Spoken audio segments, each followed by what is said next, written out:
Senator Aubrey McCarthy. Thank you. Thank you for being here today, and I'm running in and out to other committees, so apologies about that.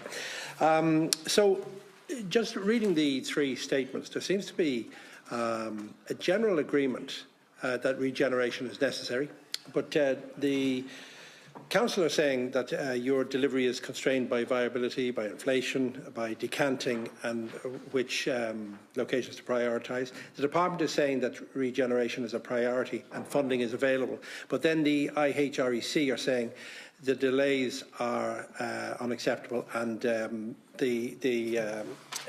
human rights issues, those concerns persist. So can I just ask, Dublin City Council, first of all, you've been looking at studies and assessments going back many years, and yet it seems there still are serious concerns and conditions about conditions and delays that have been brought up in this House many, many times in a significant number of complexes. So what is causing the delay? And I know I am involved in an organisation right beside Pierce House, so I know that has been brought up many times, and Oliver Bond, and so I would be aware of the complexes. So I'm just wondering if you had to pin down what is the key delay here. I think it's important that, as I said at the start, we're working on over 100 different capital projects, and when it comes to estate regeneration in particular, we're currently live on 23 estate regeneration projects across the city with potential for 4,800 homes. The vast majority of those are moving ahead very well. We've got planning, or we're moving through planning. On a large number of those, we're on site. So actually, in our view, estate where we have the capacity and we're moving forward on a scheme, out of those 23, the vast majority of those are moving well. You run into your normal project risks about utilities, or securing the necessary business case, or getting planning permission, or you might get the normal issues and risks that arise in a capital project are live on all of those. I think we're at Oliver Bond, where there's a particular issue that we're trying to grapple with at the moment. We're very clear on Pierce House, but on those other projects, they're all moving along very, very well. Yes, there is an issue here at Oliver Bond. We will find a solution to this, and we will be looking at options about how best to do that over the next number of weeks. And do you feel you have enough resources yourselves regarding planners? Have you enough capacity to carry out what is needed? I don't think there's anybody working in infrastructure delivery at the moment would tell you that they're they've got full capacity. Look, it's challenging to get. Everybody would not recognise it's challenging to get staff, all of the staff you need to be able to deliver at the pace we need to do, and that's across the board on all infrastructure delivery at the moment. We have our chief exec in the department approved additional workforce plan staff on capital delivery in DCC in 2025.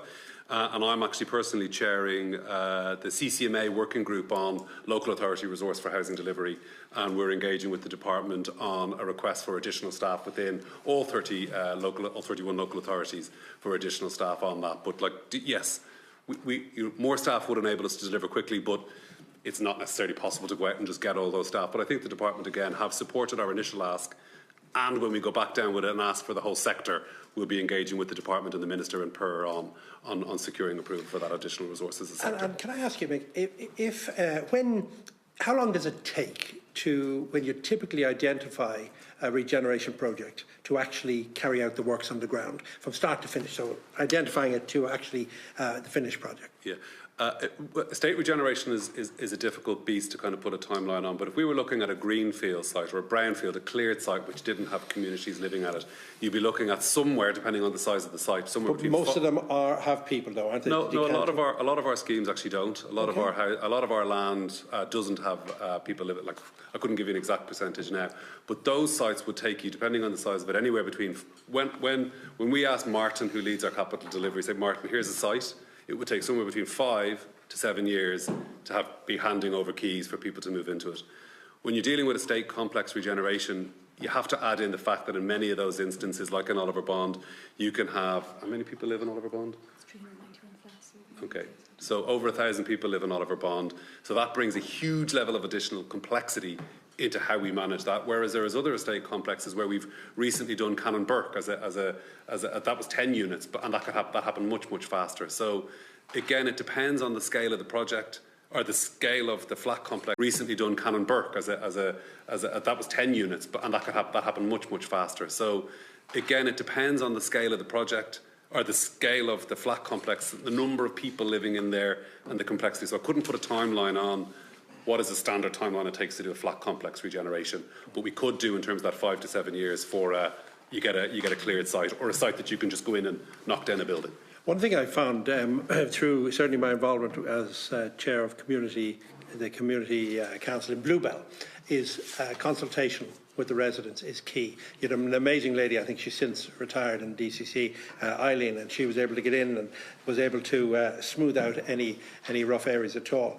But I will say, mentioned in the Seanad, week to week is all about the consultation process, about bringing the residents on board. So I think that's a hugely important aspect of regeneration. Can I ask the IHREC, what do you see as the biggest gap here between the ambition that we have for regeneration and actual delivery of the housing?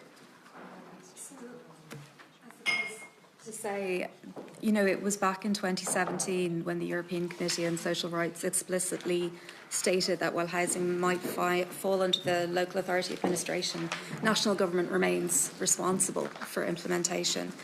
And that requires coordination between central government, local authorities and communities. It's clear that where regeneration is stalled, where it's delayed, residents suffer. Residents continue to experience long periods in conditions that have been identified back in 2017 as inadequate. So that raises human rights and equality concerns. So for us, the key question is whether the state is taking effective, timely and proportionate measures to vindicate residents' And Deirdre, can I rights. just ask on that? So what reforms would fix that? So from our perspective, and what we have called for in relation to housing is a significant scaling up of social and affordable housing activity, greater accountability for delays when it comes to regeneration projects, stronger protections for tenants when it comes to social housing, and of course ratification by Ireland of Article 31, which still is not ratified. So I think, you know, it's quite clear the things that are required and responsibility remains firmly on the state. So although there is, of course, responsibility with local authorities, ultimately the responsibility is on the state to deliver what is in reality protection for the right to adequate housing for tenants. Finally, Chair, just does the Department accept the criticisms of the Commission? I mentioned in my opening statement, the ambition is that everyone will be living in a house of sufficient standard, all social housing tenants, and it's clear from the findings of the collective complaint that that's not always the case, and that's why regeneration is there, that's why the stock improvement programmes are there, that's why we have moved the local authority sector from a response-based approach to maintenance to a planned maintenance approach, and why we have all 31 local authorities carrying out stock condition surveys of every single local authority-owned social home, so that that can inform future work programmes that can be funded by the Department and local authorities combined and ensure that we meet those standards. It's absolutely essential. The Department is not satisfied that every tenant is living in houses at their appropriate standard. That is clear from the collective complaint findings, and progress has been made, and it's slower than I think all of us here would like, but progress is being made. That's the first thing, important thing to acknowledge. And it is difficult, it is challenging, there's a lot of consultation required. People have genuine concerns in these communities about what's going to happen. Nobody likes change. People are always looking to see, well, how does this affect me? And that does slow down things, but that's legitimate to have those concerns. And there are expectations as well. And all I can say is that the Department is fully committed to regeneration. And we've put our money where our mouth is. There's 260 million available this year for stock improvement programmes in the local authority sector. We've funded DCC to the tune of €1 billion since 2016 on projects that are either on site, have been completed or are being work their way through the design process. That's a huge investment, and that's just Dublin City. We're doing the same thing across Cork, across Limerick. We've done it in Sligo, we've done it in Louth, and the intention is to have a national regeneration programme, because these challenges are not real. You're not just related to the large urban centres. There are challenging estates right across the country in every local authority area, and we need to spread out that regeneration programme across all 31 local authorities to ensure that we get to every single tenant who's living in standards that aren't acceptable. Thank you, Senator.